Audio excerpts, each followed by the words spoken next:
હવે ગયા વિડિયો લેક્ચરની અંદર તમે જોઈએ જ આપણે આ પ્રયોગ બનાવતા હતા બોર્ડ મેં એમનામ જ રાખ્યું છે જેથી તમને ખ્યાલ આવે કે નેક્સ્ટ વિડિયો લેક્ચરની અંદર તમારે કરવાનું અથવા કઈ રીતનું કામ કરવાનું છે આખું.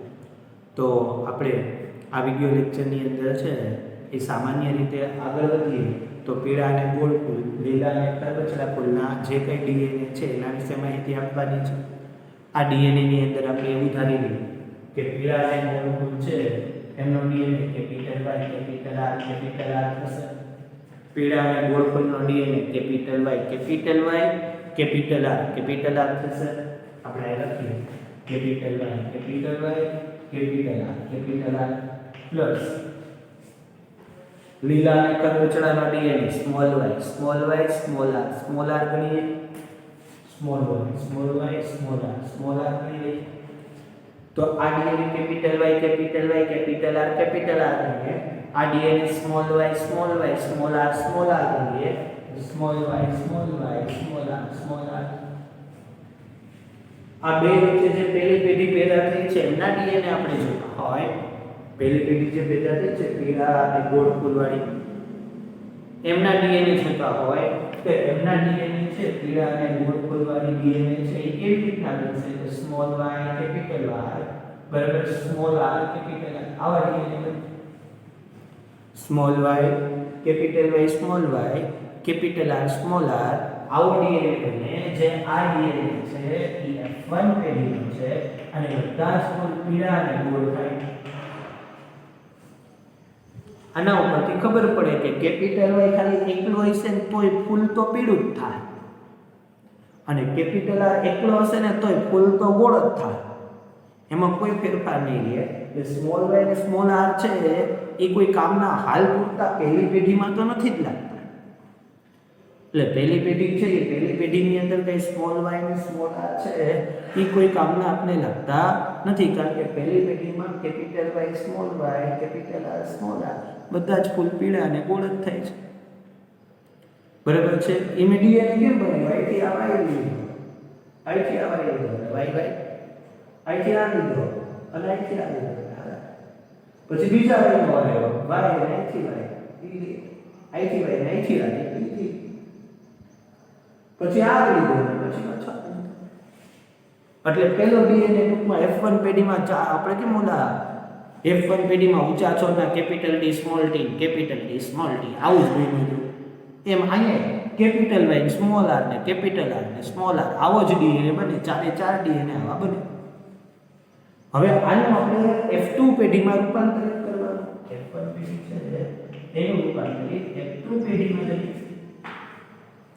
F2 પેઢી કરીએ તો F2 માં તો આવા ચાર લક્ષણ ધરાવે છે. તો કેવી રીતે F2 પેઢીમાં આવા ચાર લક્ષણ આવ્યા તો જોઈએ F2 પેઢીના ચાર લક્ષણ એ કેવી રીતે એની અંદર ઉતરી આવે છે.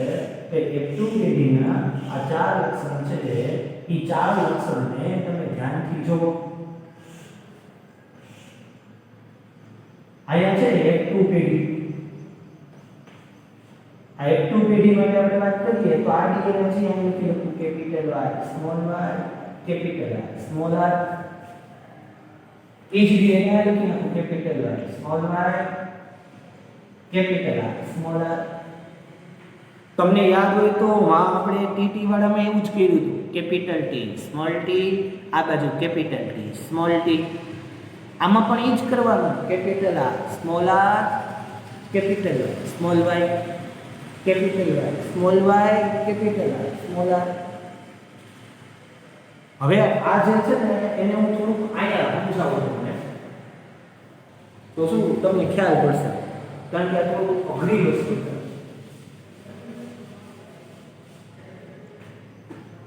એટલે એ કોષ્ટકમાં capital Y small y capital R small r capital small y capital R small r.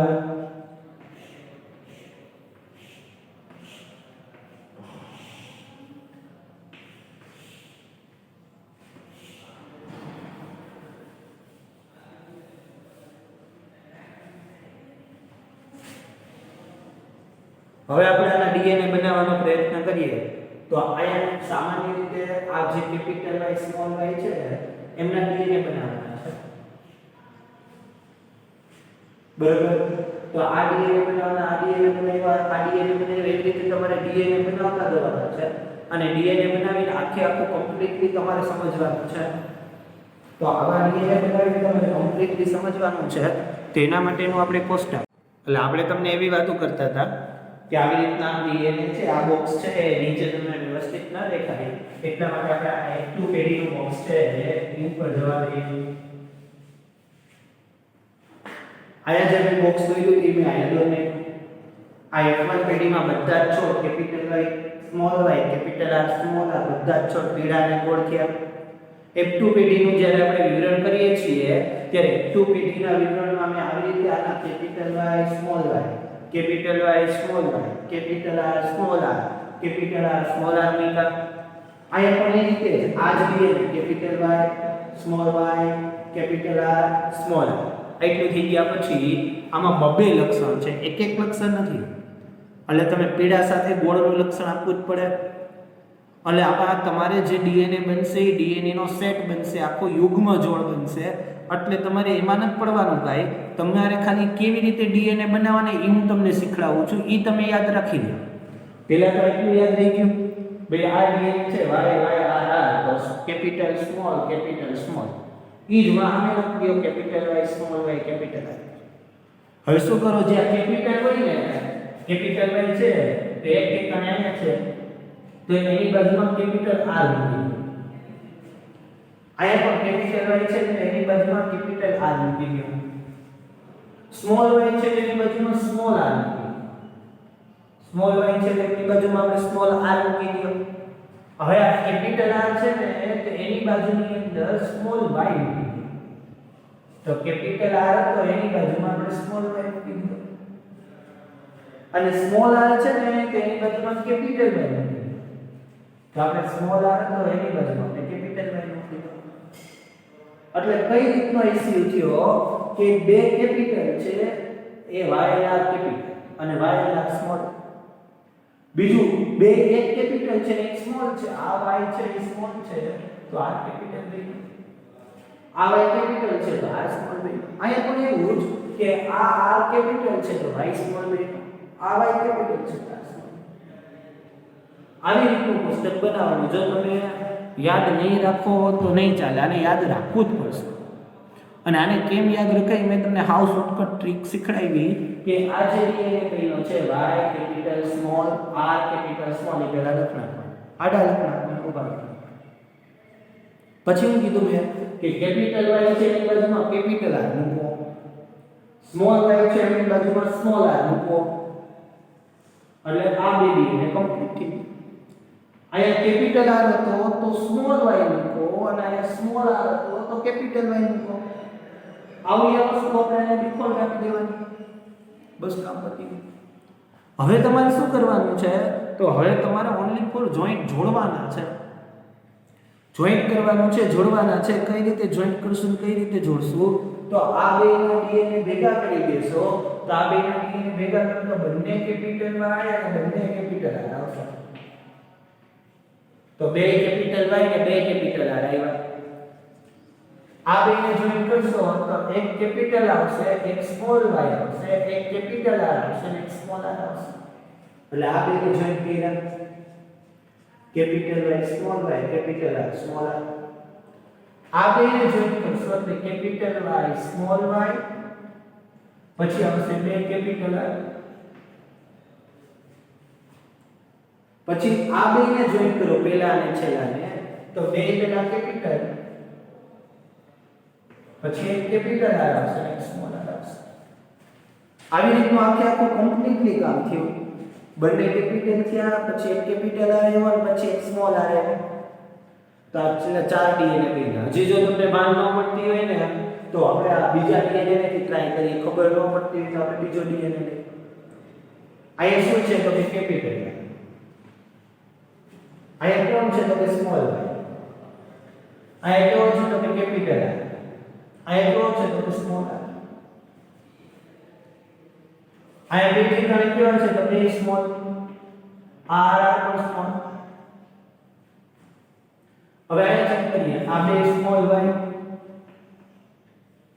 આ એક સ્મોલ r છે અને કેપિટલ r છે કેપિટલ r કોઈ ઊંધું લખીએ કે સ્મોલ r ને કેપિટલ R લખીએ તો બી ચાલે સ્મોલ r ને કેપિટલ હવે આ બે ને ભેગા કરો તો અહીંયા કેપિટલ y છે સ્મોલ y છે પછી બે r સ્મોલ છે ટૂંકમાં દરેક DNA માં બે y અને બે r આવવા જોઈએ કા બે કેપિટલ હોવા જોઈએ કા બે સ્મોલ હોવા જોઈએ કા એક કેપિટલ ને કા એક સ્મોલ હોવો જોઈએ જો આ કેપિટલ સ્મોલ વેલક રેખા આ કેપિટલ આ સ્મોલ વેલક રેખા પછી આ બે સ્મોલ હતા સ્મોલ લખ રેખા પછી આ બે આ સ્મોલ છે તો સ્મોલ લખ રેખા આ બે સ્મોલ છે તો સ્મોલ લેટર માં બે y લખ રેખા કેપિટલ r છે તો કેપિટલ r સ્મોલ r છે સ્મોલ અહીં તમે જોઈ શકો કેપિટલ y સ્મોલ y કે સ્મોલ r એવી રીતે બધા DNA બનાવવાના અહીંયા જોઉં છું તો કેપિટલ y છે અહીંયા સ્મોલ y છે અહીંયા જોઉં છું કેપિટલ r છે અહીંયા જોઉં છું તો કેપિટલ r છે અહીંયા જોઉં છું તો બંને સ્મોલ y છે અહીંયા જોઉં છું તો એક કેપિટલ r છે અને બીજો સ્મોલ r છે અહીંયા જોઈએ છીએ તો બંને સ્મોલ y છે અને r જોઈએ છે તો બંને કેપિટલ r છે અહીંયા તમે જોવો છો કે એક સ્મોલ છે અને એક કેપિટલ છે અને એક કેપિટલ y એક સ્મોલ y અહીંયા r છે એક કેપિટલ છે અને ઓલો r છે એક સ્મોલ છે અહીંયા તમે જોવો તો બંને y કેપિટલ છે આ કેપિટલ r છે આ સ્મોલ r છે અહીંયા તમે ધ્યાનથી જોવો છો તો કેપિટલ y છે અહીંયા સ્મોલ y છે આ સ્મોલ r છે સ્મોલ r છે અહીંયા તમે ધ્યાનથી જોવો છો તો આ કેપિટલ y આ સ્મોલ y છે આ કેપિટલ r છે આ સ્મોલ r છે અહીંયા તમે જોવો છો તો બંને y કેપિટલ છે બીજી આગળ જઈએ તો અહીંયા r સ્મોલ છે ને અહીંયા r સ્મોલ છે તો બંને r સ્મોલ તો આવી રીતના તમે અહીંયા ગણશો તો 16 DNA બને ચોકે ચોકે 100 બીજી પેઢીમાં 16 DNA બન્યા હતા પહેલી પેઢીમાં 4 DNA બન્યા એ ચારે ચાર સરખા મેં લખી નાખ્યા બીજી પેઢીમાં 16 DNA બને 16 અલગ DNA બને એટલે આપણે લખી નાખ્યા જેમાં કેપિટલ T સ્મોલ t હતા એવી જ રીતે અહીંયા E બન્યું અને પછી આપણે જોયું હતું તો ત્રણ સરખા હતા ને એક અલગ હતું એટલે કે બે સ્મોલ t ત્યાં ભેગા થયા એવું જ અહીંયા આવા 16 DNA ભેગા થયા છે આ 16 DNA નું આખું એનાલિસિસ નીચે પ્રમાણે કરવાનું છે આ 16 DNA નું તમે એનાલિસિસ કરો તો તમને ખબર પડશે કે કેપિટલ Y જેટલા આવે ને બધા જ ફૂલ પીળા અને કેપિટલ R જેટલા જ આવે ને બધા જ ફૂલ ગોળ કન્ડિશન હું આખા DNA માં એક કેપિટલ Y ને એક કેપિટલ R આવવો જોઈએ બે કેપિટલ ની જરૂર નથી આખા DNA માં કોઈ પણ જગ્યાએ માત્ર ને માત્ર ખાલી એક કેપિટલ Y ને એક કેપિટલ R આવશે ને એટલે ઈ DNA આખે આખો ફૂલને પીળો અને ગોળ બનાવી નાખશે જોઈએ ફર્સ્ટ DNA એમાં તો બધું જ કેપિટલ છે પીળો અને ગોળ આ પહેલું ફૂલ આમાં જો સ્મોલ લેટર છે પણ સ્મોલ માં ધ્યાન નહીં દેવાનું બે કેપિટલ છે y અને r તો આ ફૂલ પીળો અને ગોળ આ બીજું ફૂલ થયું આમાં બે છે એટલે પીળું અને ગોળ આમાં બે છે એટલે પીળું અને ગોળ જો કેપિટલ ખાલી કેપિટલ એક જ હોય કેપિટલ y અને કેપિટલ r એક જ હોય તો પણ ફૂલ છે પીળું અને ગોળ થાય અને બે હોય તો થવાનું જ છે ને બે માં તો કેપિટલ y કેપિટલ r હોય એ તો પીળા અને ગોળ જ છે તો ચાર ફૂલ પીળા અને ગોળ થયા આ પાંચમો ફૂલ પીળો અને ગોળ આ છઠ્ઠો ફૂલ પીળો અને ગોળ આ સાતમો ફૂલ પીળો અને ગોળ આ આઠમો ફૂલ પીળો અને ગોળ અને આ નવમો ફૂલ પીળો અને ગોળ તો પીળા અને ગોળ ફૂલની સંખ્યા 1 2 3 4 5 6 7 8 અને 9 એટલે 9 ફૂલ પીળા અને ગોળ ક્યાં લીલા અને ખરબચડા જેમાં બધું સ્મોલ હોવું જોઈએ એક ખાનું એવું ગોતો કે એમાં y સ્મોલ ને r સ્મોલ બધું જ સ્મોલ હશે ને તો જ ફૂલ પીળું લીલું અને ખરબચડું થશે તો બધું જ ફૂલ છે એ સ્મોલ હોવું જોઈએ બધા જ ફૂલ સ્મોલ તો બધા જ અક્ષર સ્મોલ હોય એવું એક જ કારણ છે આ જેના ઉપર હું ચોપડી મારું છું. આ એક જ એવું ખાનું છે જેમાં બધું જ સ્મોલ છે. YB સ્મોલ છે, RB સ્મોલ છે, ડબલમાં છે, ડબલ Y ને ડબલ. તો ડબલ ની અંદર સ્મોલ હોય એવું એક જ ખાનું છે. એટલે લીલું અને ખરબચડું કુલ એક જ બનશે. કારણ કે ઓલરેડી ગુણ લક્ષણ છે. પીળું અને ગોળ કુલ છે એ મુખ્ય લક્ષણ છે એટલે એની સંખ્યા વધારે છે. એક જ લીલું અને ખરબચડું એક જ કુલ બનશે કારણ કે ગોળ લક્ષણ છે. હવે વાત કરીએ લીલા અને ગોળ. તો લીલા અને ગોળ ક્યારે બને? તો લીલા માટે સ્મોલ y હોવો જોઈએ અને ગોળ માટે કેપિટલ R હોવો જોઈએ. તો હવે જે DNA બન્યા છે એમાં આપણે સ્મોલ y ડબલ અને કેપિટલ R એક એવો ગોતવો પડે. તો કે સ્મોલ y ડબલ અને કેપિટલ R એવો એક આવવા છે. સ્મોલ y અને કેપિટલ એક આવવા છે 2, એક આવવા છે 3 ને બધો છે. તો સિમ્પલ બાબત તો 1 2 અને 3 કે જેની અંદર બે સ્મોલ y હતા અને એક કેપિટલ R હતો. બે સ્મોલ y હોય એટલે કુલ લીલા બને અને એક કેપિટલ R હોય એટલે કુલ ગોળ બને. હવે બાકી તો ખાલી પીળા અને ખરબચડા જે DNA વૈદ્ય હોય પીળા અને ખરબચડા જ હોય જેની અંદર એક કેપિટલ Y અને બે સ્મોલ r હોય. એક કેપિટલ Y અને કેટલા સ્મોલ r હોય? બે. તો એક કેપિટલ Y અને બે સ્મોલ r હોય તો એવા ખાલી 1 2 અને 3 જ બાકી છે. તો 1 2 અને 3 કુલ એવા છે કે જે પીળા અને ખરબચડા બનશે. ગણી લો 9 ને 10 11 13 14 16 કમ્પ્લીટલી 16 ડિગ્રીને પૂરા.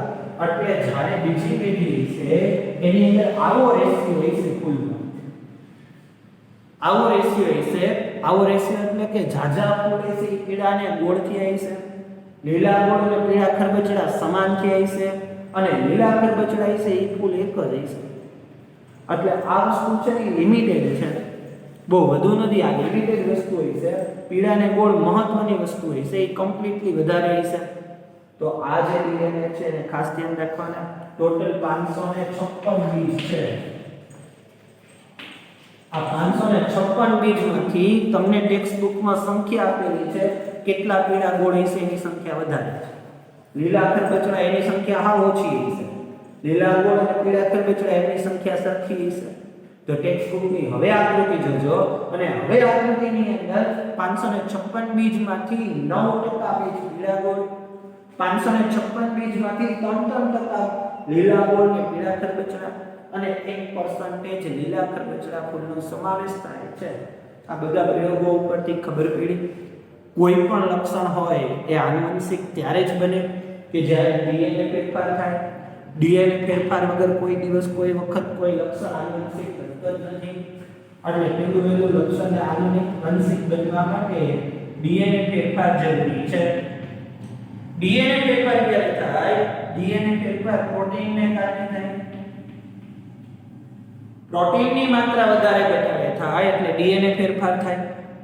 પ્રોટીનની માત્રા વધારે ઘટાડે કરવાથી શું થશે? તો પ્રોટીનની માત્રા વધશે ઘટશે એટલે ઉત્સેચકો છે એનું પ્રમાણ વધારે ઓછું થશે.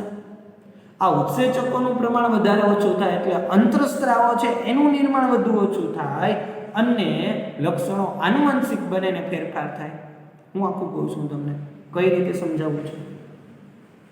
હું તમને એવું કહેવા માંગુ છું કે લક્ષણો આનુવંશિક કેવી રીતે થાય?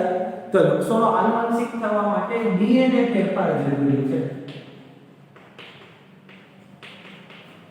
DNA ફેરફાર કરવો પડે. DNA ક્યારે ફેરફાર થાય? તો કે પ્રોટીન ફેરફાર થાય ત્યારે.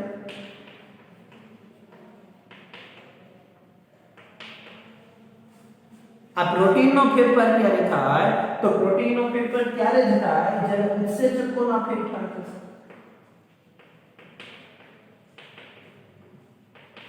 અને આ ઉત્સેચકો છે એમના ફેરફાર ક્યારે થશે? જ્યારે અંતરસ્ત્રાવના ફેરફાર.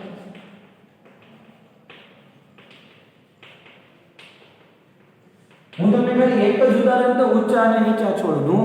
તો જ્યારે વનસ્પતિની અંદર ઊંચા છોડ થવા માટેનો અંતરસ્ત્રાવ વધી જાય ને એટલે છોડ ઊંચો થાય. અને જ્યારે વનસ્પતિમાં ઊંચા છોડ માટેનો અંતરસ્ત્રાવ ઘટી જાય ને એટલે છોડ નીચો થાય. આપણે આવી જ ગયો અગાઉના ચેપ્ટરમાં ઓક્સિન, ઝિબલેરિન ને સાઇટોકાઇનિન વાનસ્પતિક અંતરસ્ત્રાવો છે. આ વાનસ્પતિક અંતરસ્ત્રાવો છોડને ઊંચો અને નીચો કરે છે. તો આંતરસ્ત્રાવો કેવી રીતે બને? તો કે ઉત્સેચકોથી બને. ઉત્સેચકો કેવી રીતે બને? તો કે પ્રોટીનથી બને. અને પ્રોટીન છે એને કારણે શેની રચના થાય? તો કે ડીએનએ ફેરફાર થાય. તો ડીએનએ ફેરફાર કરવા માટે પ્રોટીન ફેરફાર જરૂરી છે. પ્રોટીન ફેરફાર થશે એટલે ડીએનએ ફેરફાર થઈ જશે, ઉત્સેચકો ફેરફાર થઈ જશે અને અંતરસ્ત્રાવો ફેરફાર થઈ જશે. અહીં આ પ્રયોગો દ્વારા સાબિત થાય છે કે હંમેશા લક્ષણો છે ને એ પેઢી દર પેઢી જ આગળ વધે છે. એટલે કે લક્ષણો છે ને એ ડીએનએ એટલે કે જનીનના નિયંત્રણ હેઠળ હોય છે. લક્ષણો છે ડીએનએ ફેરફાર એટલે કે જનીનોના નિયંત્રણ હેઠળ હોય છે. તો જ લક્ષણો જનીનોના નિયંત્રણ હેઠળ હોવાને કારણે લક્ષણો છે એની અંદર ફેરફાર થઈ શકે છે.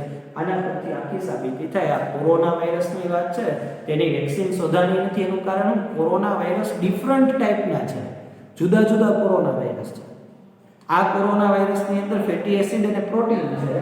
આ ફેટી એસિડ અને પ્રોટીનમાં ફેરફાર થાય એટલે કોરોના વાયરસની અંદર ફેરફાર થાય.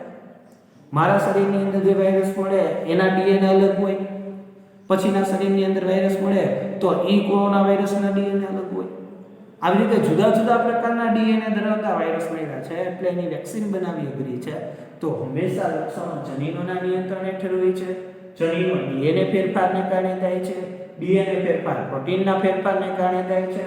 પ્રોટીન છે ઉત્સેચકો પેદા કરે છે ને એને કારણે અંતરસ્ત્રાવો પેદા થાય છે ને આ બધો ફેરફાર અસ્તિત્વમાં આવે છે. તો આપણે જે વાર્તાઓ કરીએ છીએ કે આ મેન્ડલના પ્રયોગવાળીને આ બધી વાર્તાઓ કરી છે આપણે, બરાબર છે. એટલે આપણે આખું આ રીતનો પ્રયોગ અને આના ઉપરથી આપણે ખબર પડે કે લક્ષણો જનીનોના નિયંત્રણ હેઠળ જ હોય છે. તો આપણે આ રીતનો આખો પ્રયોગ કમ્પ્લીટલી પૂરો કર્યો. હવે આપણે બીજો પ્રયોગ એટલે કે બીજી વસ્તુ વાત કરીએ. તો બીજી વસ્તુ આપણે કેવી વાત કરીએ આને આપણે જવા દઈએ, આ બધું કાઢી નાખીએ. હવે જે આપણે આનુવંશિકતા વિશે ભણવાનું છે ને એ આ મેન્ડલના પ્રયોગો પૂરા. આ મેન્ડલ છે એ મેન્ડલના પ્રયોગો પૂરા થઈ ગયા.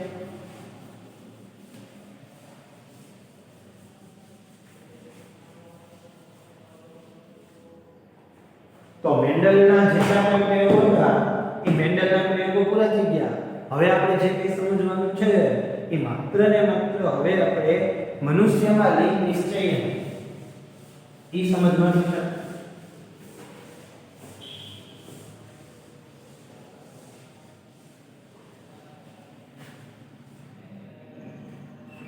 તો હવે આપણે સમજવાનું છે મનુષ્યમાં લિંગ નિશ્ચય.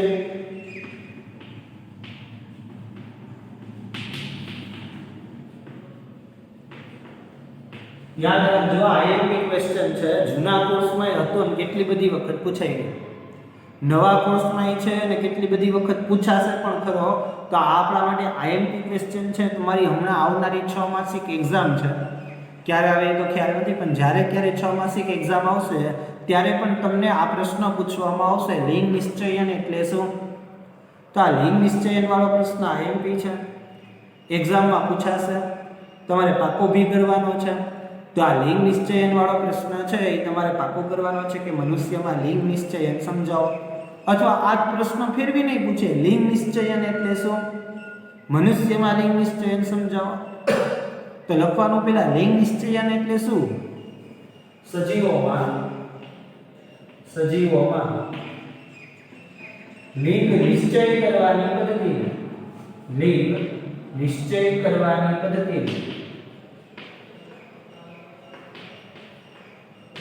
લિંગ નિશ્ચયન કહે છે. એક વાક્યમાં લખ્યા પૂછાય કે લિંગ નિશ્ચયન એટલે શું, તો તમારે જવાબમાં ખાલી માત્ર ને માત્ર એવું લખવાનું થાય કે સજીવોમાં લિંગ નિશ્ચય કરવાની પદ્ધતિને લિંગ નિશ્ચયન કહે છે. સજીવોમાં લિંગ નિશ્ચય કરવાની પદ્ધતિને લિંગ નિશ્ચયન કહે છે. નેક્સ્ટ એના પછી આપણે આગળ જાય કે જુદા જુદા પ્રાણીઓ જુદી જુદી રીતે લિંગ નિશ્ચય કરે. જુદા જુદા પ્રાણીઓ જુદી જુદી રીતે લિંગ નિશ્ચય કરે. હવે જુદા જુદા પ્રાણીઓ જુદી જુદી રીતે લિંગ નિશ્ચયન કરે તો ઘણા પ્રાણીઓ છે ને તાપમાન પર ડિપેન્ડેડ હોય, તાપમાન પર આધાર રાખતા હોય, ઘણા તાપમાન પર આધાર રાખે, ઘણા વાતાવરણ પર આધાર રાખતા હોય, ઘણા પર્યાવરણ પર આધાર રાખતા હોય. દાખલા તરીકે અમુક સજીવો એવા છે કે ઊંચા તાપમાને ઈંડા મૂકે તો નરમાં જ પરિણમે, અને અમુક સજીવો એવા છે કે નીચા તાપમાને ઈંડા મૂકે ને તો માદામાં જ પરિણમે. તો એ તાપમાન પર ડિપેન્ડેન્ટ થયું ને, ઊંચું તાપમાન અને નીચું તાપમાન. તો ઘણા બધા પ્રાણીઓ એવા છે કે પોતાના ઈંડા જો ઊંચા તાપમાને મૂકે તો લિંગ નિશ્ચયન છે એ નરમાં પરિણમે. ઘણા બધા પ્રાણીઓ એવા છે કે પોતાના ઈંડા ખૂબ નીચા તાપમાને મૂકે તો માદામાં પરિણમે. તો આ જે લિંગ નિશ્ચયન છે એ તાપમાન પર ડિપેન્ડેન્ટ છે. તાપમાન વાતાવરણ પર ડિપેન્ડેન્ટ છે અને વાતાવરણ પર્યાવરણ પર ડિપેન્ડેન્ટ છે. હવે જ્યારે આપણે વાત કરીએ છીએ તો એક સજીવ એવો છે સ્નેક, જેને ગુજરાતીમાં ગોકળગાય કહેવાય. આ સ્નેક ગોકળગાય છે. એ ગોકળગાય જન્મ બાદ પોતાનું લિંગ નિશ્ચયન પોતાની જાતે કરે. વિચાર કરો, એ લિંગ નિશ્ચયન પોતાની જાતે કરે એટલે જન્મ પછી એ પોતે જ નક્કી કરે કે નરની અંદર કન્વર્ટ થવું છે કે માદાની અંદર. તો સ્નેલ ગોકળગાય છે એ પોતાની જાતે પોતાનું લિંગ નિશ્ચયન કરે છે. તો સ્નેલ, જેને આપણે ગોકળગાય કહેવાય, જે પોતાની જાતે જન્મ બાદ પોતાનું લિંગ નિશ્ચયન કરે છે. પણ મનુષ્યમાં આવું કાંઈ ન હોય. મનુષ્યમાં તાપમાન, વાતાવરણ એના ઉપર કાંઈ આધાર ન રાખે. નહીં કે મનુષ્યની અંદર જન્મ બાદ લિંગ નિશ્ચયન, એવું કાંઈ મનુષ્યમાં થતું જ નથી. તો મનુષ્યની અંદર જે લિંગ નિશ્ચયન છે એ મનુષ્યમાં લિંગ નિશ્ચયન જનીનોના નિયંત્રણ હેઠળ હોય છે.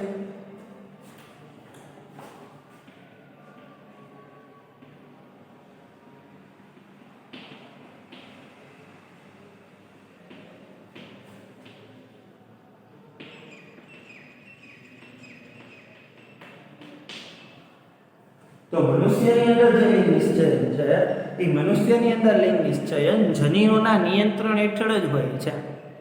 તો મનુષ્યની અંદર લિંગ નિશ્ચયન છે એ જનીનોના નિયંત્રણ હેઠળ હોય છે.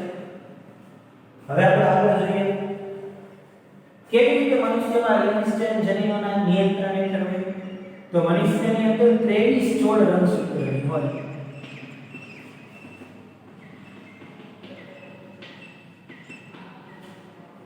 ડીએનએ ભેગા થઈને રંગસૂત્ર બને. રંગસૂત્ર ભેગા થઈને ડીએનએ બને. એટલે આ રંગસૂત્ર અને ડીએનએ બધાને જનીન કહેવાય. મનુષ્ય છે કે મનુષ્યની અંદર 23 જોડ રંગસૂત્ર હોય. કેટલા હોય? 23 જોડ મનુષ્યની અંદર, જેમાં 22 જોડ સરખી હોય.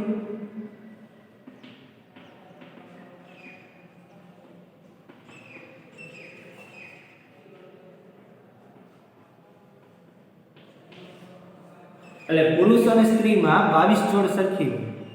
તો 22 જોડ સરખી હોય પુરુષ અને માદામાં. 23 જોડ ટોટલ મારા શરીરની અંદર રંગસૂત્ર 23 જોડ હોય.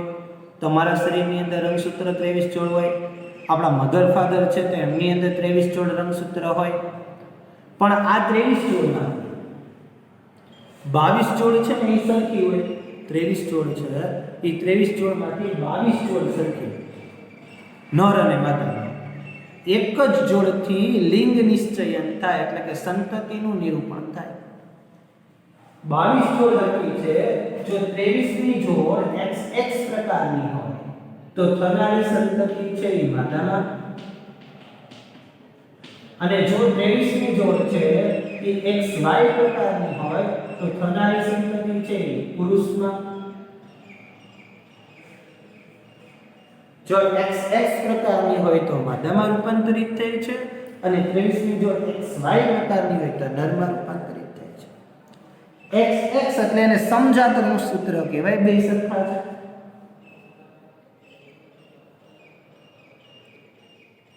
અને XY તેને વિષમજાત રંગસૂત્ર કહેવાય, કારણ કે એમાં X અને Y બે અલગ અલગ છે. X રંગસૂત્ર મોટો છે, Y રંગસૂત્ર નાનો છે, એટલે નરમાં XY હોય છે. નરનું નિરૂપણ થાય ત્યારે XY 23મી જોડ બને, અને માદાનું નિરૂપણ થાય ત્યારે XX 23મી જોડ બને. જો સમજાત રંગસૂત્ર હોય 23મી જોડ તરીકે તો માદામાં પરિવર્તે છે સંતતિ અને વિષમજાત એટલે કે XY પ્રકારનો છેલ્લો 23મી જોડ રંગસૂત્રની બને તો નરમાં પરિણમે છે. આના ઉપરથી એટલી જ આપણે એટલી તો ખબર પડી કે XX DNA એટલે થનારી સંતતિ માદા અને XY DNA એટલે થનારી સંતતિ નર. તો સિમ્પલ બાબત છે. XX એટલે માદા અને XY એટલે નર. તો આપણે ઊંચા નીચા છોડની જેમ આનો પ્રયત્ન કરીએ DNA બનાવવાનો તો આપણે XX લખીએ છીએ અને આ બાજુ આપણે XY લખીએ અને X અને Y અને DNA બનાવીએ તો XX આ પણ XX આવશે, આ બે ભેગા કરશો તો XY આવશે, આ બે ભેગા કરશો તો XY આવશે. તો તમે જોઈ શકો છો અહીંયા કે આપણે ઊંચા નીચા છોડમાં જે રીતે DNA બનાવ્યો હતો એ મનુષ્યમાં પહેલી પેઢી કે DNA બનાવવાનો પ્રયત્ન કરીએ તો માદા એટલે કે સ્ત્રી જાતિ છે એમાં તો XX DNA છેલ્લે રંગસૂત્ર હોય છે અને નર જાતિ છે એમાં XY રંગસૂત્ર હોય છે. એટલે કે સ્ત્રી અને પુરુષ ઉદ્ભવવાની સંભાવના 50-50% છે, અડધી છે. કારણ કે આ DNA છે ઈ DNA XX છે એટલે માદા જાતિનો છે, આ DNA છે XY છે એટલે નર જાતિનો છે. તો સિમ્પલ બાબત છે. તો એક આ વસ્તુની વાત કરવાની હતી કે પુરુષ કે સ્ત્રી સંભાવના 50-50% રહેલી છે. બીજી વસ્તુની મારે તમને એ વાત કરવી હતી અહીંયા કે બીજી વસ્તુની મારે તમને એવી વાત કરવી હતી કે જો માદા જાતિ છે એમાં તો કમ્પ્લીટલી એક્સેપ્ટ છે એટલે કોઈ પણ સંતતિ સપોઝ આ બેમાંથી કોઈ પણ સંતતિ પેદા થશે ને એ કોઈ પણ સંતતિના X રંગસૂત્ર તો માદા જાતિના જ હશે. આ માદા જાતિનું X જ રંગસૂત્ર હોય એટલે થનારી સંતતિ છે એ હંમેશા સ્ત્રી પર ડિપેન્ડન્ટ નથી હોતી. થનારી સંતતિ અધિકરણ પ્રક્રિયા દરમિયાન જો નરનો X રંગસૂત્ર એક્સેપ્ટ કરે તો માદા જાતિનું નિરૂપણ થાય અને જો નરનો Y રંગસૂત્ર એક્સેપ્ટ કરે તો થનારી સંતતિ છે ઈ નર જાતિમાં રૂપાંતરિત થાય. એટલે વાસ્તવમાં બાળકના જન્મ એ સામાન્ય રીતે નરમાં એટલે કે પુરુષમાં થાય કે બાળકનો જન્મ છે એ માદા એટલે કે સ્ત્રીમાં થાય એના માટે 100% ડિપેન્ડન્ટ નર જાતિ હોય છે, નહીં કે માદા જાતિ. આપણા સમાજમાં માદા જાતિને આનો આખો કોન્સેપ્ટ એના ઉપર ઢોળવામાં આવે બધું. દાખલા તરીકે કોઈની ઘરે સામાન્ય રીતે એક બાળકીનો જન્મ થયો હોય, પછી બીજી બાળકીનો જન્મ થાય, ત્રીજી બાળકીનો જન્મ થાય તો ઘરના વડીલો છે એ મોટા ભાગે સ્ત્રી જાતિ ઉપર બધી ધૃણા સ્પષ્ટ કરતા હોય, એના ઉપર બધું ઢોળી દેતા હોય. પણ વાસ્તવમાં સ્ત્રી જાતિ ઉપર નવી જે સંતતિ પેદા થાય એનો કોઈ ડિપેન્ડન્ટ હોતો જ નથી, કારણ કે સ્ત્રી જાતિ તો XX પ્રકારનો રંગસૂત્ર ધરાવે છે, નર જાતિ છે XY પ્રકારનો રંગસૂત્ર ધરાવે છે. જો નર જાતિનો માદા જાતિ સાથે X રંગસૂત્ર જોડાય તો થનારી સંતતિ માદામાં પરિણમશે, પરંતુ નર જાતિનો Y રંગસૂત્ર માદા જાતિના X જોડાય તો થનારી સંતતિ નરમાં પરિણમશે. તો આ એક થોડુંક તમને મારે કહેવાનું હતું, આના વિશેની થોડીક આપણે માહિતી આપવાની હતી. તો આ બધું જ ટેક્સ્ટ બુકની અંદર લખેલું છે, ટોટલી માહિતી ટેક્સ્ટ બુકમાં આપેલી છે. આ ટોપિકને સમજ્યા પછી તમારે ટેક્સ્ટ બુકમાંથી વાંચવો પડશે. તમે ટેક્સ્ટ બુકમાંથી વાંચશો એટલે બધી જ માહિતી સંપૂર્ણપણે ક્લિયર થઈ જશે, કોઈ પ્રશ્ન બાકી નહીં રહે. બીજું આ વિડીયો એવો હતો એમાં ખાસ કરીને ઓલું પીળા ને ગોળ ને લીલા ને ખરબચડા વાળો ફૂલ હતો એને 2 વખત રિવાઇન્ડ કરજો. તમે 2-3 વખત રિવાઇન્ડ કરશો એટલે તમને આવડી જશે, પણ વિડીયાને તમારે 2-3 વખત જોવો જ પડશે. પહેલી ટાઈમ ફર્સ્ટ વખત જોશો તો નહીં જ આવડે, તમારે 2-3 વખત આ વિડીયોને રિવાઇન્ડ કરીને જોવાનો રહેશે. નીચે ના મુદ્દાઓ લખેલા છે, ટેક્સ્ટમાં પણ લખેલા છે. આ બાજુ મેં આકૃતિ દોરેલી છે, એવી ટેક્સ્ટ બુકમાં પણ આકૃતિ દોરી અને એમની થિયરી પણ લખેલી છે. તો આ બધી જ વસ્તુ છે એ કમ્પ્લીટલી તમે ધ્યાન રાખજો. આઈએમપી ક્વેશ્ચન છે. હવે નેક્સ્ટ વિડીયો લેક્ચરની અંદર આ બધું આનુવંશિકતાનું કામ પૂરું. આપણે આ ચેપ્ટરમાં 4 ટોપિક ભણવાના હતા.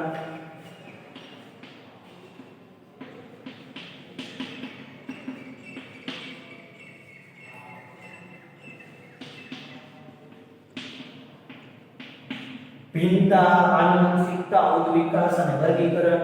એમાં ભિન્નતાનો ટોપિક પૂરો, આનુવંશિકતાનો ટોપિક પૂરો. હવે આપણે ઉદ વિકાસનો ટોપિક ભણવાનો છે. આપણે નેક્સ્ટ વિડિયો લેક્ચરની અંદર આપણે ઉદ વિકાસનો ટોપિક ભણશું. આ વિડિયો લેક્ચરની અંદર આપણે કમ્પ્લીટલી અહીંયા આનુવંશિકતાઓ પૂરી કરી દીધી છે. હવે પછીના બીજા વિડિયો લેક્ચરની અંદર આપણે ઉદ વિકાસ વિશેની થોડી ઘણી માહિતી અથવા એના વિશે ચર્ચા કરશું. તો નમસ્તે વિદ્યાર્થી મિત્રો, હવે પછીના બીજા વિડિયો લેક્ચરની અંદર ઉદ વિકાસ વિશેની માહિતી મેળવશું. નમસ્તે.